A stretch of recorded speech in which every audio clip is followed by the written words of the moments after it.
Hello class 12th। आज हम Indian economy में इंडो पाक चाइना यानी comparative development strategies of India China and Pakistan, जिसे हम लोग comparative development experience of India and it's neighbour भी कहते हैं, इस चैप्टर को बहुत अच्छे से कवर करने वाले हैं। इस चैप्टर में हम जानेंगे किस तरह से इंडिया, चाइना और पाकिस्तान का डेवलपमेंट पाथ अभी तक रहा है, किस तरीके से उन्होंने तरक्की करी, क्या उनके कॉमन सक्सेस हैं, क्या उनकी कॉमन फेलियर हैं, कहाँ कहाँ पर चाइना ज़्यादा आगे है, कहाँ कहाँ पर पाकिस्तान और कहाँ कहाँ पर इंडिया। विदाउट वेस्टिंग टाइम हम जल्दी से स्टार्ट करेंगे, लेकिन इससे पहले एक बात और कि भैया जितने भी लोग नए सब्सक्राइबर हैं या नए लोग देख रहे हैं जिन्होंने अपने चैनल को सब्सक्राइब नहीं किया है, वो चैनल को सब्सक्राइब कर लें, लाइक करें और आगे से आगे शेयर करें।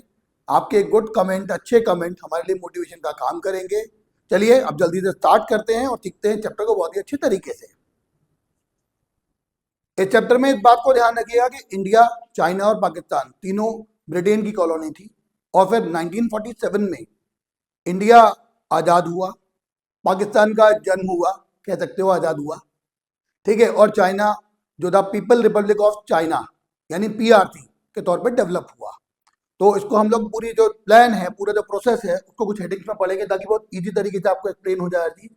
तो पहला एस्पेक्ट क्या था कि भाई डेवलपमेंट पाथ कब से स्टार्ट हुआ, तो ध्यान रखिएगा 1947 में इंडिया इंडिपेंडेंट हुआ, 1947 में ही पाकिस्तान भी इंडिपेंडेंट हुआ, लेकिन चाइना 1949 में पीपल रिपब्लिक ऑफ चाइना यानी पीआरसी बना। ध्यान रखिएगा फुल फॉर्म पूछी जा सकती है पीआरसी की, people Republic of China.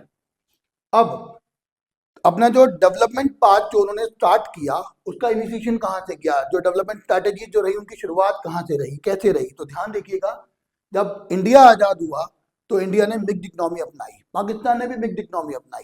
Need to know ये मिक्स्ड इकोनॉमी होती क्या है। ध्यान रखिएगा ऐसी इकोनॉमी जो कैपिटलिस्ट और सोशलिस्ट इकोनॉमी का कॉम्बिनेशन है, जिसमें जो फैक्टर ऑफ प्रोडक्शन है यानी रिसोर्सेज जो हैं उन पर प्राइवेट और गवर्नमेंट दोनों सरकार दोनों सेक्टर्स का हक है, दोनों ही मिलके काम करते हो तो मिक्स्ड इकोनॉमी कहते हैं। और चाइना में कमांड इकोनॉमी थी। कमांड इकोनॉमी ऐसी इकोनॉमी होती है जहां पर की प्रोडक्शन के सभी सेक्टर जो फैक्टर्स होते हैं उन पर सरकार का हक होता है और सरकार मॉडल ऑफ स्टैटिज्म अपनाती है। और मॉडल ऑफ स्टैटिज्म के अकॉर्डिंग वो क्या करती है, सभी लोगों को जो प्रोडक्शन के लिए, कंजम्पशन के लिए और कैपिटल फॉर्मेशन के लिए जो सारी सुविधाएं जो होती है सरकार उनको देती है। तो ध्यान रखिएगा कमांड इकोनॉमी जो होती है वो बेसिकली सोशलिस्ट इकोनॉमी ही होती है। अब अगली बात जो आती है वो ये कि तीनों ने जो प्लान अपनाया वो तीनों ने ही 5 ईयर प्लान स्ट्रैटेजी को अपनाया कि हम 5-5 साल के प्लान बनाएंगे। अगली बात, इंडिया में जो पहला प्लान आया वो 1951 में आया, ठीक है। इसके 2 साल बाद 1953 में चाइना में प्लान आया और फिर 1956 में जो पाकिस्तान था उसने भी अपना 5 ईयर प्लान लॉन्च कर दिया। ध्यान रखिएगा ये डेट पूछी जाती है, ये टाइमलाइन में पूछा जाता है। तो इंडिया 1951, चाइना 1953 और पाकिस्तान 1956। लेकिन हमारे यहाँ जो लास्ट प्लान आया था वो 12वां था, जो कि 2012 से लेकर 2017 तक चला। ऐसा नहीं कि इसके बाद प्लानिंग नहीं होती। अब हम नीति आयोग जो है वो सारी जो पॉलिसी फ्रेमवर्क तैयार करता है उसको हम लोग फॉलो करते हैं। पाकिस्तान अब जो ये पॉलिसी जो प्लान है उसको हम लोग क्या कहते हैं, मीडियम टर्म डेवलपमेंट प्लान कहता है वो इसको। और जो करंटली वो 13 5 ईयर प्लान पे वर्क कर रहा है जो कि 2024 से 29 तक यानी 29 तक चलेगा। चाइना जो है वो अभी करंटली 14 प्लान पे चल रहा है जो कि 2021 से 2026 तक चलेगा और वहाँ पे मॉडल ऑफ स्टैटिज्म फॉलो होता है। आज भी सभी जो रिसोर्सेज हैं वो चाइना के पास खुद के रहते हैं, मतलब वो पब्लिक सेक्टर पे ज़्यादा रिलाय करता है और बेसिकली प्राइवेट सेक्टर पे ज़्यादा नहीं जाता। ये उस समय की बात है, लेकिन ध्यान रखिएगा रिफॉर्म से पहले की, ठीक है। चलिए मेजर डेवलपमेंट स्ट्रैटेजी तो थे इकोनॉमिक रिफॉर्म के, वो क्या थे, तो देखिए इंडिया ने इंडस्ट्रीज को बढ़ावा देने के लिए आईपीआर रेजोल्यूशन लेके आए, इंडस्ट्रियल पॉलिसी रेजोल्यूशन। तो ये जो आईपी रेजोल्यूशन थे जो यानी इंडस्ट्रियल पॉलिसी रेजोल्यूशन 1948 और 56, इसमें बेसिकली पब्लिक सेक्टर की डोमिनेंसी रखी गई थी कि सुप्रीम जो रहेगा वो पब्लिक सेक्टर रहेगा, क्योंकि प्राइवेट सेक्टर के बाद फंड्स की अवेलेबिलिटी शॉर्ट थी। लैंड रिफॉर्म किए गए, इंस्टीट्यूशनल रिफॉर्म किए गए, जमींदारों को हटाया गया, किसानों को फंडिंग अवेलेबल कराई गई, उनको आगे बढ़ाया गया, बहुत सारे फीचर्स उनके फेवरेबल तरीके से किए गए। इसके अलावा ग्रीन रेवोल्यूशन आई मिड 60s और उसके बाद से लेके अब तक अगर मैं कहूँ तो नॉर्मन बारलोंग और एम एस स्वामीनाथन, इन दोनों को हम लोग जो ग्रीन रेवोल्यूशन का जो फादर कहते हैं, तो उन्होंने इसको बढ़ाया था कि एग्रीकल्चर प्रोडक्टिविटी, हाई यील्ड जो प्रोडक्ट हैं वो सब जनरेट हो सके।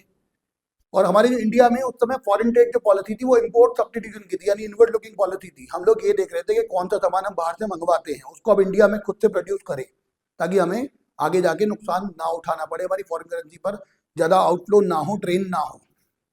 अगली बात, जो फाइनेंशियल सेक्टर था उसके रिगार्डिंग रिफॉर्म किए गए। तो 14 बड़े बैंक जो प्राइवेट सेक्टर में थे उनको नेशनलाइज किया गया, देश को समर्पित किया गया 1969 में। ये तो हुआ इंडिया में। पाकिस्तान ने क्या किया, इंपोर्ट सब्स्टिट्यूशन बेस्ड इंडस्ट्रियलाइजेशन किया। मतलब उन्होंने देखा कि जो इंडस्ट्री, चाहे वो कैपिटल गुड्स थी चाहे नॉर्मल इंडस्ट्री थी, जिसके लिए उन्हें बाहर से सामान मंगाना पड़ रहा है, वो देश में प्रोड्यूस करें।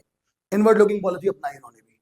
फिर ग्रीन रिवोल्यूशन वहां पर भी हुआ और डीनेशनलाइजेशन किया उन्होंने।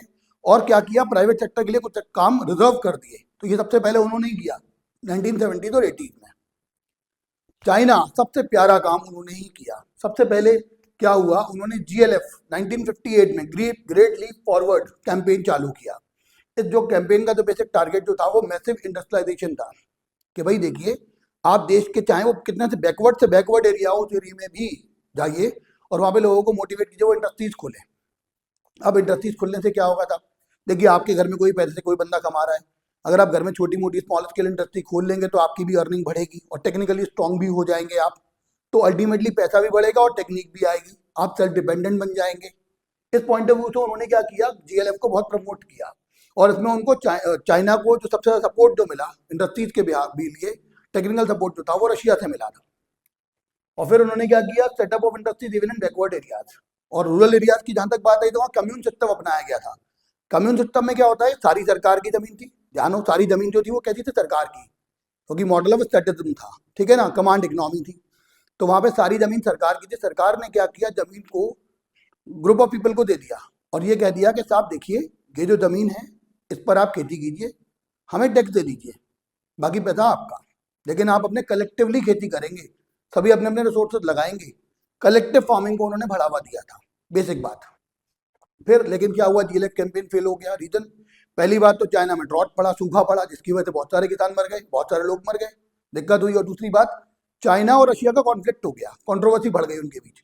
तो इस वजह से जो रशिया था उसने अपना टेक्निकल सपोर्ट चाइना से विड्रॉ कर लिया, जिसकी वजह से इंडस्ट्रीज को वो सपोर्ट जब नहीं मिला तो ये कैंपेन का असर धीरे धीरे कम होता चला गया।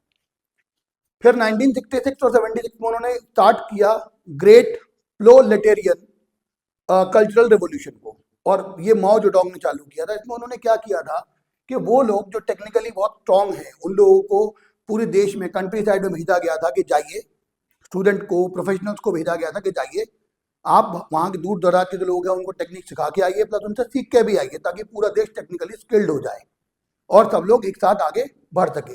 तो टेक्निक के प्रमोशन से वो लोग आगे बढ़े। चलिए जल्दी से पहले इतना काम का स्क्रीनशॉट ले लीजिए, ज्यादा अच्छा रहेगा।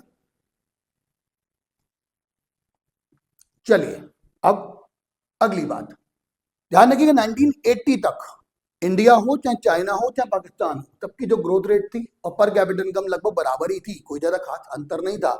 लेकिन बात आ रही थी फिर उसके बाद इकोनॉमिक रिफॉर्म की।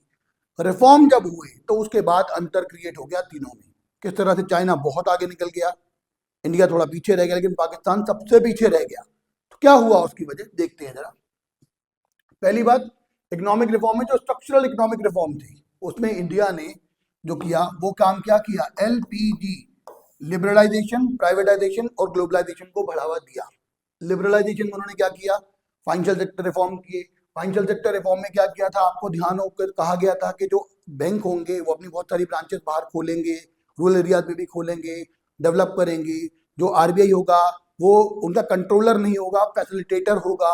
ऐसी बहुत सारी बातें हमने सेकंड थर्ड चैप्टर में पढ़ी थी। अगली बात, इंडस्ट्रियल सेक्टर रिफॉर्म किए गए, इंडस्ट्रीज को बहुत ज़्यादा बढ़ावा दिया गया था, उनके लिए FDI, FPI, जो FII और जो पोर्टफोलियो इन्वेस्टमेंट के लिए बढ़ावा दिया गया बहुत सारा। ऐसी बहुत सारे लोगों को बाहर से बुलाया गया। टैक्स रिफॉर्म किए गए, टैक्स को बहुत सिंप्लीफाई किया गया। और फॉरेन एक्सचेंज रिफॉर्म किए गए ताकि विदेशी करेंसी इंडिया बहुत सारी आए। फ्लेक्सिबल एक्सचेंज रेट को जनरेट किया गया, फ्लोटिंग की बजाय, सॉरी फिक्स की बजाय। और ट्रेड एंड इन्वेस्टमेंट पॉलिसी बनाई गई ताकि जो ट्रेड को बहुत स्मूथ तरीके से रनिंग किया जा सके और विदेशों से इन्वेस्टमेंट भी मंगवाया जा सके।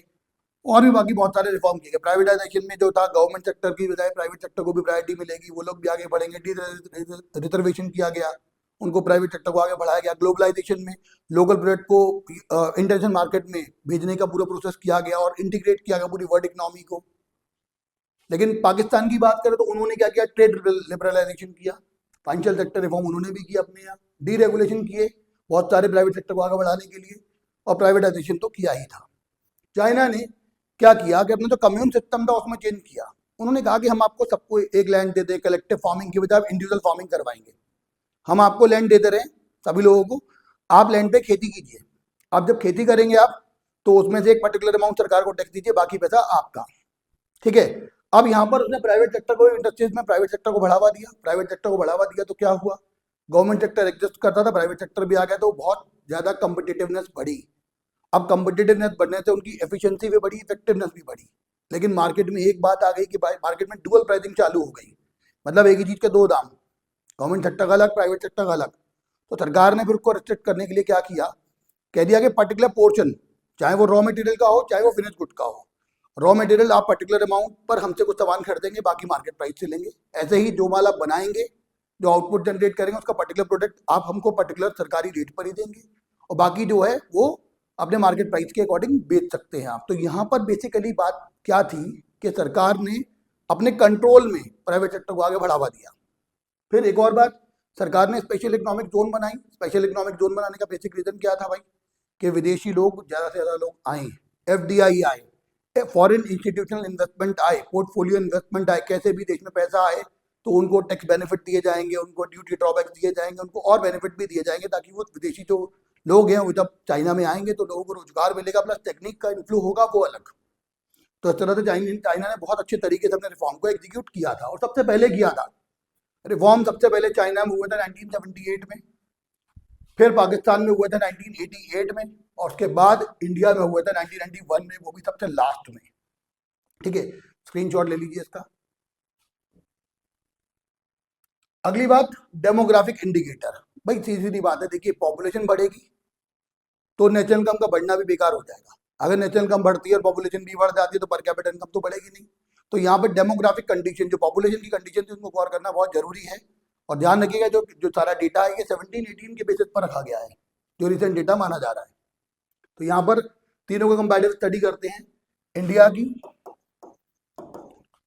पाकिस्तान की और चाइना की। तो देखिए जरा, तीनों ही कंट्री जो है बहुत ज्यादा पॉपुलेशन है, लेकिन इंडिया और चाइना सबसे ज्यादा पॉपुलस है। लेकिन जो पाकिस्तान है वो इंडिया और चाइना का 1/10 भी नहीं है पॉपुलेशन के हिसाब से, तो लो पॉपुलस कंट्री है। दूसरी बात, इंडिया में नेशनल पॉपुलेशन पॉलिसी 2000 जो है वो उसके लिए रिस्पॉन्सिबल मानी जाती है, और उसमें ये बात देखी गई कि जो ग्रोथ रेट है हमारी पॉपुलेशन की 1.03% है, जबकि पाकिस्तान में जो ग्रोथ रेट है वो 2.05% है, और चाइना में वन चाइल्ड पॉलिसी की वजह से 0.46% ही ग्रोथ रेट है। यानी हर साल पॉपुलेशन कितनी बढ़ती है। फर्टिलिटी रेट, यानी कि कोई बच्ची जो जब शादी होती है उसके बाद वो कितने बच्चे पैदा कर सकती है, उसको हम फर्टिलिटी रेट बोलते हैं। तो हमारे यहाँ जो पॉपुलेशन, जो हर परिवार में जो बच्चे हैं उनकी जो संख्या है वो 2.2% से बढ़ रही है, 2.2% है। यानी कि पर 1000 जो बच्चे पर 1000 फीमेल जो है उनके 22 बच्चे पैदा हो रहे हैं एक साल में, जो पाकिस्तान में सबसे ज्यादा 3.6% और चाइना में 1.7%। सेक्स रेशियो की बात करें तो इंडिया में बायस्ड है, 924 है सबसे कम। इसके बाद थोड़ा ज्यादा है पाकिस्तान में, और उससे थोड़ा और ज्यादा 949 चाइना में।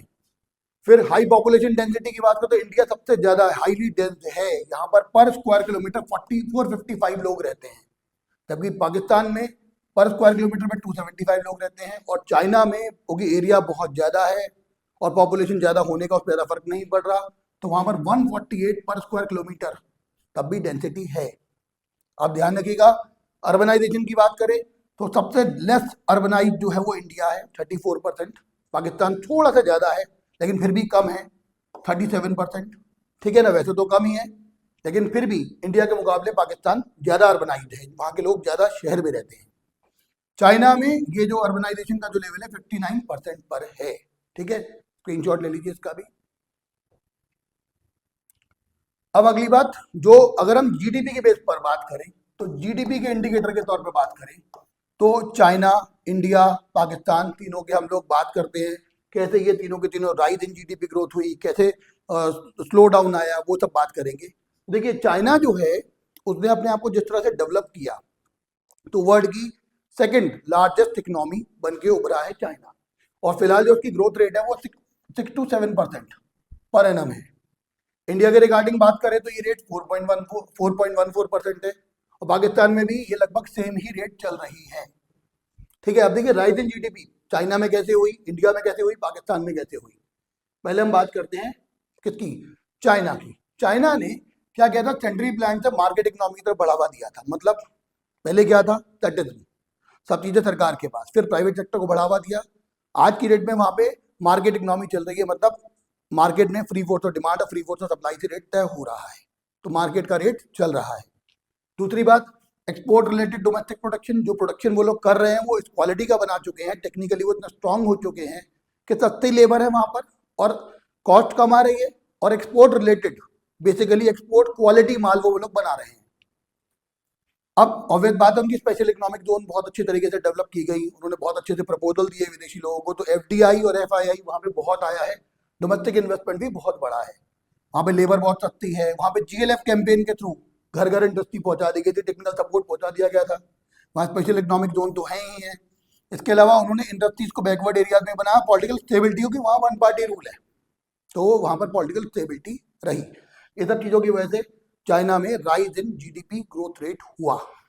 अब इंडिया की बात करते हैं, तो इंडिया में 1991 में आपको पता हो तो न्यू इकोनॉमिक पॉलिसी, एनईपी बोलते हैं जिसे हम लोग शॉर्ट में, वो लॉन्च की गई, और इसमें प्राइवेट सेक्टर की बहुत अच्छी तरीके से एफिशिएंटली और मॉडर्नाइजेशन के साथ उसको शामिल किया गया कि भाई ठीक है, प्राइवेट सेक्टर को बहुत अच्छे से बढ़ाया जाएगा। दूसरी बात, जो फाइनेंशियल सेक्टर था उसको लिबरल बनाया गया, लेकिन क्या था वो, येट सुपरवाइज्ड, लेकिन वो सुपरविजन में हमेशा रहेगा। जो बैंक होते थे, मैंने क्या कहा था, अब वो कंट्रोलर नहीं है, वो फैसिलिटेटर बनाए गए, ठीक है, लिबरल किए गए। टैक्स स्ट्रक्चर को बहुत सिंपल किया गया ताकि लोग टैक्स एविशन ना करें, टैक्स की चोरी ना करें। टैरिफ को और कोटास को हटाया गया। कोटास होता है क्वांटिटेटिव रेस्ट्रिक्शन, ध्यान रखना, एक पर्टिकुलर क्वांटिटी से ज्यादा हम ना बेच सकते थे ना खरीद सकते, तो उसको वो कंट्रोल किया गया कि अब आप ठीक है जितना मर्जी बेचो कर दो, सुपरवाइज हम करेंगे, लेकिन फिर भी आप पहले से ज्यादा आराम से वर्क कर सकते हो। दूसरी बात, टैरिफ जो होता है वो ड्यूटीज के रिगार्डिंग, टैक्सेस के रिगार्डिंग होता है, उनको या तो हटा दिया गया या बहुत कम कर दिया गया। और इससे क्या हुआ कि विदेशों से एफडीआई यानी फॉरेन डायरेक्ट इन्वेस्टमेंट बहुत सारा आया। विदेशी जो लोग थे उन्होंने एमएनसी अपनी इंडिया में खोली, मल्टीनेशनल कंपनीज इंडिया में खुली। पाकिस्तान, देखिए हमारा बच्चा है भाई पाकिस्तान, तो उसने क्या किया, पहली बात उसने भी हमारी बातें फॉलो करेगा वो, उसने क्या किया, पहली बात प्राइवेट सेक्टर को बढ़ावा दिया, दूसरी बात टैरिफ और कोटास को हटा दिया, और तीसरी बात इससे उधर भी एफडीआई बढ़ा। देखिए सारी बातें वही फॉलो करेगा वो, जैसा बाप सिखाएगा वैसा बेटा सीखेगा। चलिए आगे देखिए। अगली बात, चाइना में स्लो डाउन क्यों हुआ। आखिर क्या हुआ कि चाइना में 2014 के बाद से स्लो डाउन चालू हो गया। तो देखिए जरा, पहली बात थी reduce global demand for Chinese product. देखिए चाइना का जो प्रोडक्ट था ना, उसमें कई बार इन्फेरिटी पाई गई, बहुत ज्यादा इन्फीरियर प्रोडक्ट पाया गया वो। और दूसरी बात, कंपटीशन में चाइना वाले कहीं ना कहीं पिछड़ गए, जिसकी वजह से उनकी इंटरनेशनल डिमांड कम हुई। दूसरी बात, चाइना में प्रोपेंसिटी टू सेव बढ़ गई, अब वो लोग सेविंग ज्यादा कर रहे थे। जब सेविंग ज्यादा होगी तो प्रोडक्शन के लिए पैसा कहाँ से लाओगे भाई, प्रोडक्शन नहीं होगा, जब इन्वेस्टमेंट नहीं होगा तो प्रोडक्शन नहीं होगा, इन्वेस्टमेंट के लिए पैसा कहाँ से लाओगे, सॉरी, तो इन्वेस्टमेंट नहीं होगा तो प्रोडक्शन नहीं होगा, प्रोडक्शन नहीं होगा तो कंजम्पशन नहीं होगा, कंजम्पशन नहीं होगा तो इनकम जनरेट नहीं कर पाओगे, जिससे क्या होगा, जीडीपी डाउन आ जाएगी। अगली बात, वहां पर भी करप्शन और इकोनॉमिक क्राइम होने लगे। फिर वहां के जो स्किल्ड चाइनीज थे वो चाइना छोड़ के चले गए, ये एक बहुत बड़ी दिक्कत। ये जो हम लोग कहते हैं ड्रेन ऑफ माइंड, वो था ड्रेन ऑफ नॉलेज। और फिर focus on problem of environmental degradation. China जिस तरह से प्रोडक्ट बना रहा था, कार्बन प्रोडक्ट बहुत ज्यादा उसमें हुए, जिससे पोल्स पर बहुत ज्यादा दिक्कत हुई, प्रोटोकॉल लग गए, उस पर बहुत ज्यादा दिक्कतें हुई, और उसके बाद चाइना को अपना प्रोडक्शन कम करना पड़ा, जिसकी वजह से वो थोड़ा डाउन हो गया। इंडिया में क्या हुआ था, इंडिया कैसे स्लो डाउन हुआ, तो इंडिया में पहली बात, हाई रेट ऑफ इन्फ्लेशन, महंगाई, हाई भाई महंगाई डायन खाए जाते हैं, हम लोग हमेशा कहते हैं महंगाई कभी कम नहीं हो पा रही, कोई भी सरकार कंट्रोल ही नहीं कर पा रही इसको। पॉलिटिकल इंस्टेबिलिटी रही उस दौरान, ठीक है ना, पॉलिटिकल इंस्टेबिलिटी मतलब कि बहुत उथल पुथल रहा सरकारों का। करप्शन और इकोनॉमिक क्राइम इंडिया में भी बढ़े हैं, और यहाँ पर पुअर इनफ्लो ऑफ एफडीआई की बात होती है। बेसिकली हमारे यहाँ क्या था, डेफिशिएंट इंफ्रास्ट्रक्चर फैसिलिटीज थी, इंफ्रास्ट्रक्चर प्रॉपर ना होने की वजह से एफडीआई कम रह गया बहुत, और ग्लोबल स्लो डाउन का भी फर्क पड़ा। भाई पूरे विश्व में मंदी थी तो इंडिया में तो मंदी होगी होगी। और ऐसा हालांकि पॉसिबिलिटी नहीं थी, बहुत कम थी, लेकिन फिर भी कंडीशन बदली है, तो बदली हुई कंडीशन में इंडिया को भी इसको फेस करना पड़ रहा है। और recurring drought in farming sector, लगातार जो फार्मिंग सेक्टर था उसमें सूखा पड़ा, पानी की कमी रही, इरिगेशन फैसिलिटीज प्रॉपर पहुंच नहीं पाई उन तक, जिसकी वजह से इंडिया पिछड़ गया थोड़ा। पाकिस्तान, बड़ी बात उनकी, war of terror let reduce business confidence, हमेशा उनमें एक डर रहता है उनके खुद के आतंकवादियों का जो देश में हमला करते रहते हैं पाकिस्तान में, और दूसरा इंडिया से तो टेंशन उनको है ही है। तो टेरर के चक्कर में वहां पर इंडस्ट्रीज बहुत ज्यादा ग्रो नहीं कर पा रही। अगली बात, जिससे क्या हो रहा है कि फॉरेन और जो डोमेस्टिक इन्वेस्टमेंट है वो भी बहुत कम हो जाता है, और करप्शन वहां पर भी है। पॉलिटिकल इंस्टेबिलिटी का आलम तो ये है वहां पर कि आज तक कोई भी सरकार वहां 5 साल पूरे कर ही नहीं पाई, हमेशा मिलिट्री रूल लग जाता है। वहां के तो प्राइम मिनिस्टर इमरान खान को भी जेल हो गई, पहले परवेज मुशर्रफ को हुई थी, उससे पहले नवाज शरीफ को हुई थी, हर एक किसी को वहां जेल होती रहती है। अगली बात कि वहां पर जब low income in the economy रही, जिससे कि लो ग्रोथ ट्रैप में पाकिस्तान फंसता चला गया, इस तरह से उनकी जीडीपी का ग्रोथ रेट का सिस्टम पिछड़ गया सबका। इसका भी स्क्रीनशॉट ले लीजिए। अब ध्यान रखिएगा, चाइना में एक बहुत अच्छी बात हो रही थी, वन चाइल्ड पॉलिसी अपनाई थी उन्होंने, ठीक है, there will be more elderly people. अब क्या हुआ सुन लीजिए जरा, वन चाइल्ड पॉलिसी अपनाई तो हालांकि 2015 में इस पॉलिसी को हटा दिया गया है, ध्यान रखिएगा। तो उसमें क्लियरली एक बात कही उन्होंने कि भाई देखिए, आज अगर हम कम बच्चे पैदा करेंगे तो आगे जाके इन बच्चों पर बूढ़े लोगों का भार ज्यादा होगा, ठीक है। तो इस चक्कर में पॉलिसी को एक ड्रॉबैक माना गया स्लो डाउन का। क्या था देखो, implication of one child policy, there will be more elderly people in the economy in comparison to young and working population, thus later on China relaxed the one child policy. कब किया? 2015 में। और अब कम से कम अब वहां पर 2 बच्चे तो रख ही सकते हो आप, पहले 2 बच्चों पर टेंशन हो जाती थी, जेल तक हो जाती थी, अब ये रोक दिया गया है। स्क्रीनशॉट ले लीजिए इसका भी। चलिए अब बात करते हैं ह्यूमन डेवलपमेंट इंडेक्स की। भाई हमने 3 बातें कर ली वहां पर, स्ट्रक्चरल चेंजेस की बात कर ली थी हमने, स्ट्रक्चरल के बाद दूसरी जो बात की थी वो जीडीपी की बात करी थी, डेमोग्राफिक बात की थी, मेजर इंडिकेटर तो चौथा इंडिकेटर जो है वो एचडीआई है, ह्यूमन डेवलपमेंट इंडेक्स। तो ध्यान रखिएगा है क्या, it is a statics composite index which measure the potential level of human development in a country, ठीक है। इसमें 3 इंडिकेटर की बात बेसिकली की जाती है, ये वाले, लाइफ एक्सपेक्टेंसी, मतलब आपकी हेल्थ कैसी है, आप कितना जिंदा रहते हो। जैसे इंडिया की बात करूं तो इंडिया में जो लाइफ एक्सपेक्टेंसी है वो मेल्स की अप्रॉक्स 69 ईयर्स है और फीमेल की 72 ईयर्स है। तो पहले 19 जब सेंचुरी चल रही थी 1900 में अप्रॉक्स 30 साल के आसपास हुआ करती थी। दूसरी बात, लिटरेसी रेट, मतलब आप कितना पढ़े लिखे हैं। और तीसरी बात, पर कैपिटा इनकम आपकी कितनी है, आप इस पर कैपिटा इनकम से क्या रोटी कपड़ा मकान मैनेज कर पा रहे हैं। इसके अलावा 2 पॉइंट और भी आते हैं जो इंपॉर्टेंट है। पहला होता है आईएमआर, यानी कि infant mortality rate. Infant mortality rate होता है कि कोई बच्चा पैदा हुआ, पैदा होने के 1 साल के अंदर अगर वो मर गया, 1 साल तक के बच्चे को हम इन्फेंट कहते हैं, उसकी मरने की रेट, ठीक है, इसको देखते हैं। और एक और होती है जो बोलते हैं मैटरनल मोर्टेलिटी रेट, मतलब डिलीवरी के वक्त कितनी फीमेल ऐसी हैं जो एक्सपायर हो गई, बच्चा पैदा करते हो कितने लोग, कितनी फीमेल्स मरी पर 1000, उनको हम लोग एमएमआर यानी मैटरनल मोर्टेलिटी रेट कहते हैं। अब हालांकि ध्यान रखिएगा, पहले 3 इंडिकेटर ही आपके एचडीआई के काम में आते हैं, इस बात को ध्यान रखिएगा, ठीक है। चलिए अब इसके बाद हाई वैल्यू ऑफ एचडीआई जो होता है वो हाई रैंक देता है, और हाई रैंक का मतलब होता है high level of economic growth, हम बहुत अच्छे से वर्क कर रहे हैं। India at present I think 134 number पर है आउट ऑफ 193 कंट्रीज। तो देखिए जो रेस्पेक्टिव वैल्यूज ऑफ एचडीआई हैं, चाइना का अप्रॉक्स 7 के आसपास है, इंडिया का 6.6 के आसपास है, और पाकिस्तान का 0.5 के साथ आसपास। तो ध्यान रखिएगा 0.7, 0.6 और 0.5। लेकिन चाइना की बेटर रैंक का रीजन क्या है? पहली बात, वहां पे लार्ज पर कैपिटा जीडीपी है। दूसरी बात, वहां पे नरिशमेंट के बहुत सारे सोर्सेज हैं उन लोगों के पास, अंडर नरिश नहीं है वो लोग। और तीसरी बात, वहां पर आईएमआर यानी इन्फेंट मोर्टेलिटी रेट, जो मैंने बताया आईएमआर, इन्फेंट मोर्टेलिटी रेट और मैटरनल मोर्टेलिटी रेट, ये दोनों काफी कम है, जिससे वो लोग हेल्थ केयर बहुत अच्छे से उनको मिलती है, इसकी वजह से उनको फायदा मिलता है। और वहाँ पे सैनिटेशन की प्रॉब्लम बहुत अच्छी है, सैनिटेशन का लेवल जो बहुत अच्छा है वो प्रॉब्लम नहीं है इंडिया और पाकिस्तान की तरह। तो इस वजह से चाइना अच्छा वर्क कर रहा है। आप इसका भी फोटो ले लीजिए, स्क्रीनशॉट ले लीजिए। अब इंडिया और पाकिस्तान की कॉमन सक्सेस स्टोरी क्या रही है और कॉमन फेलियर स्टोरी क्या रही, इन दोनों की बात करते हैं। अगर पाकिस्तान हमारे साथ कैसे कैसे आगे बढ़ा और कहाँ कहाँ हम दोनों साथ में फेल हुए, हम साथ साथ हैं वाली बात देखिए जरा।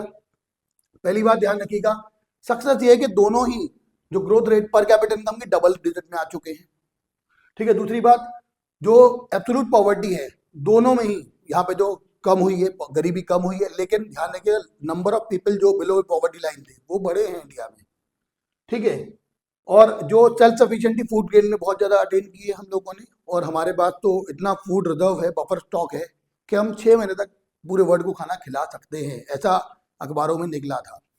अगली बात, सेल्फ सफिशिएंसी फूड ग्रेन में जो इस वजह से क्या होता है, इम्प्रूव न्यूट्रिशनल वैल्यूज मिल रही हैं हम लोग को, तो अंडर नरिश नहीं रह गए वो। और जो वेल डेवलप्ड टर्सरी सेक्टर है विद ग्लोबल रिकॉग्निशन, मतलब हमारा सर्विस सेक्टर इतना अच्छा है कि पूरे वर्ल्ड में बीपीओ और केपीओ इंडियन वर्क कर रहे हैं, पाकिस्तान के भी वर्क कर रहे हैं। ये तो सक्सेस स्टोरी थी। दोनों को दोनों फेल कहाँ हुए, तो देखिए पहली बात, यहाँ पर इम्पोर्ट सब्स्टिट्यूशन पॉलिसी का नेगेटिव इम्पैक्ट मिला। हमने जो गुड्स अपने यहाँ प्रोड्यूस किए उनकी क्वालिटी कंपैरेटिवली बाकी देशों की क्वालिटी से कम थी, जिसकी वजह से नुकसान हुआ। दूसरी बात, control rather than freedom of choice of producer and consumer, मतलब उनको फ्रीडम ऑफ चॉइस जो थी वो प्रोड्यूसर कंज्यूमर को उतनी नहीं मिली, तो जिसकी वजह से वो रिस्ट्रिक्शन में ही रहे हमेशा। अगली बात, टैक्स एविजन, टैक्स की चोरी पाकिस्तान में भी है, इंडिया में भी है, फिर वहाँ पर भी करप्शन है, ब्राइब्स हैं, और जो जो फाइनेंशियल सेक्टर ढंग से काम नहीं कर रहा, जी बहुत दिक्कतें वहाँ पर भी हैं, यहाँ पर भी हैं। फिर फिजिकल डेफिसिट, बजट का घाटा, वहाँ पर भी है, यहाँ पर भी है। वहाँ पर क्या है, this implied limited degree of private capital formation, जब सरकार बजट में घाटा दिखाएगी तो उस केस में प्राइवेट जो कैपिटल फॉर्मेशन कम होगा, नुकसान वहाँ पर भी यहाँ पर भी है। फिर जो deficient urban services like electricity, water supply, वहाँ पर भी बिजली और पानी की समस्या रहती है, यहाँ पर भी रहती है, और वहाँ पर भी प्लानिंग और इम्प्लीमेंटेशन ऑफ प्लानिंग में डिफरेंस है।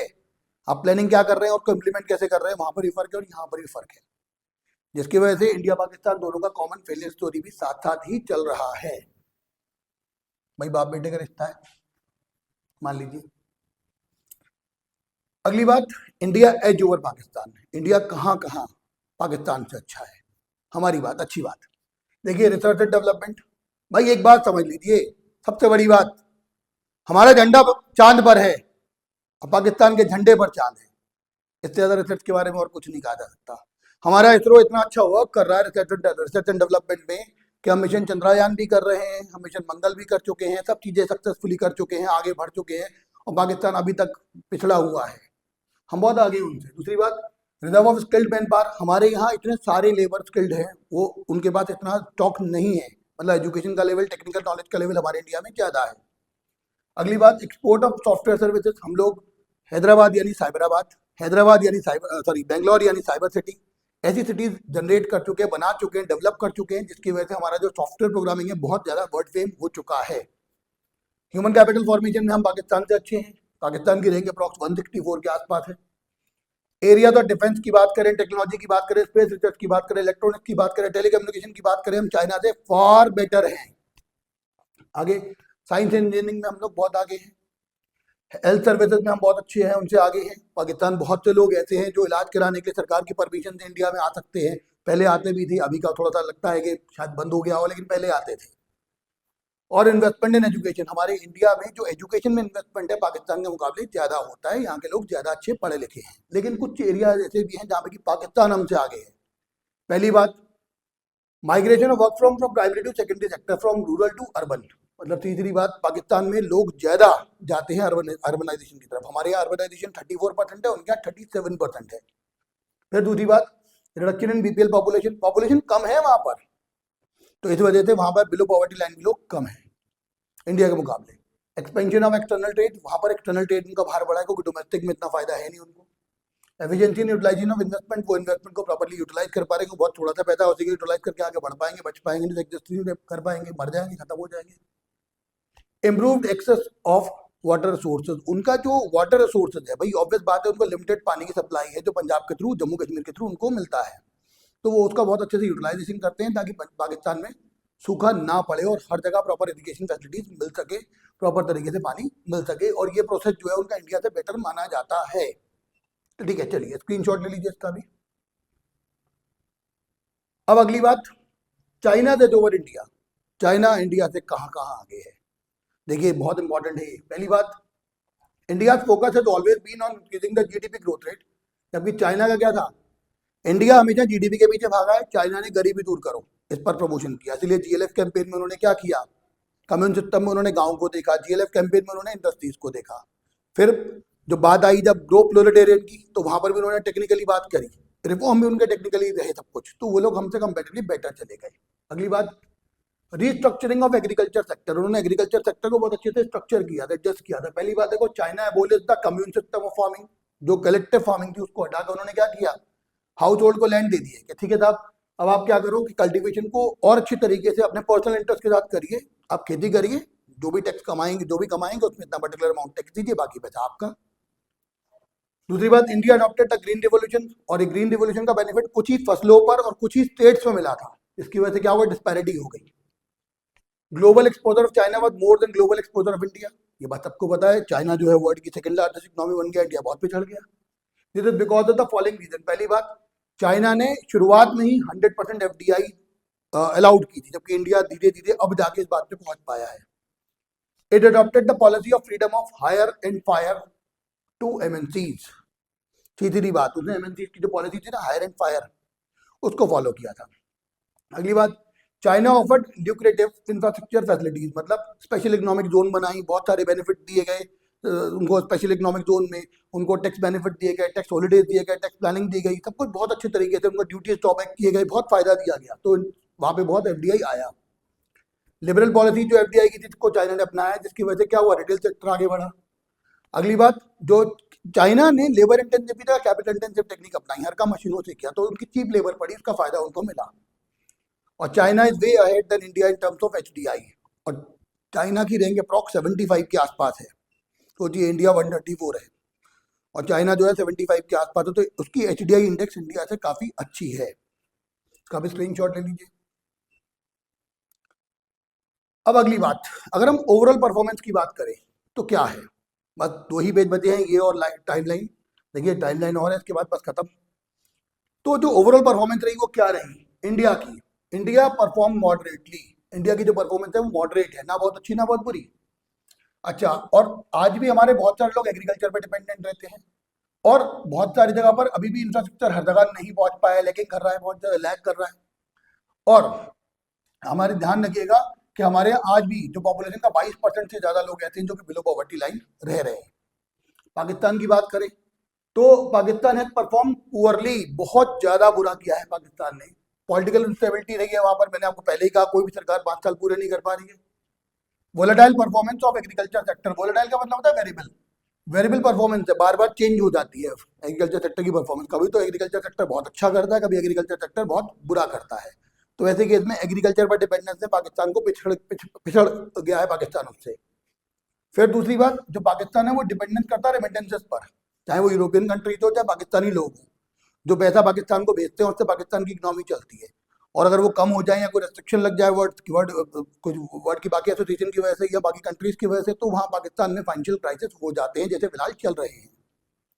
अगली बात, growing dependence on foreign loans, मैंने आपसे पहले भी कहा फॉरेन लोन पर उसकी बहुत ज़्यादा डिपेंडेंसी है। और तो आज तो आप कर्जा ले लोगे, चुकाना भी तो पड़ेगा। ग्वादर पोर्ट का केस सबको पता है कि पैसा ना चुकाने की वजह से चाइना ने ग्वादर पोर्ट पाकिस्तान से ले लिया है। चलिए चाइना की बात करें, चाइना ने परफॉर्म किया है कंपैरेटिवली बेस्ट तीनों में, ठीक है ना। वहां पे क्या किया है, उन्होंने गरीबी को भी दूर करने का काम किया है और लोगों का लेवल ऑफ लिविंग भी अच्छा किया है। फिर मार्केट मैकेनिज्म को उन्होंने फॉलो किया है, ठीक है। अगली बात, collective ownership of land and allowing individual to cultivate land, सीधी बात है, कलेक्टिवली भी करवा रहे हैं और सेपरेटली भी करा रहे हैं। सोशल सिक्योरिटी सरकार ने पब्लिक को सिक्योर की हुई है, उनको एश्योरेंस दी होगा कि आपको सोशल सिक्योरिटी मिलेगी। अगली बात, public intervention in providing social infrastructure है brought about positive result in human development indicators in China, मतलब सरकार और प्राइवेट सेक्टर दोनों मिलकर एसडीआई के लिए वर्क कर रहे हैं, इस वजह से वो अच्छा करता जा रहा है। तो overall China is far better than other 2 countries. चलिए अब एक टाइमलाइन की बात कर लेते हैं।